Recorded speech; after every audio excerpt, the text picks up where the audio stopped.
За одоо ингээд элчмаа Ирландад ирээд за яг л жирийн л одоо бус оюутнуудын адилаар ирсэн те хэлний бэлтгэл ингээд суугаа явжсэн. Тэгэл сүүлд нь олон улсын хэд хэдэн компанид ингээд ажилд ороод ажиллаад туршлага хуримтлуулаад одоо ингээд те өөрийн чинь хувьд бол маш амжилттай карьертай явж байгаа Монгол одоо бүсгүй байна л та. Зүгээр дахиж нэг асуумаар санагдсан юм. Чамайг ер нь хамгийн их урагшлуулдаг тийм зүйл юу байдаг юм бол хувийн чинь хувьд?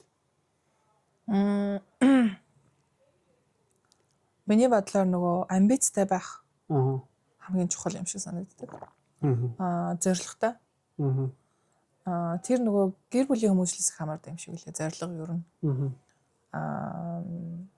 Манай жишээлх юм бол эмээ өвөө ингээл за дараагийн зорилго юу гэж аяг асуудаг. За одоо яасан диплом авцсан бол дараагийн зорилго юу? Дараагийн зорилго юу? Дандаа нэг юм түрээл дараагийнхаа зорилгыг бодчих хэвээр. Тэгээд тэрэндээ хүрэхийн тулд амар их амбицтай байх хэрэгтэй юм шиг үлээ. Тэр л айгуу чухал гэж санагдаж надаа. Яа тэгэхээр яг ингээд ажил дээр гараад зарим хүмүүсийг харахаар чинь нэг ажлаа хийгээл 10 20 жил болцсон. Тэгээл тэр бүр гарт нь орсон.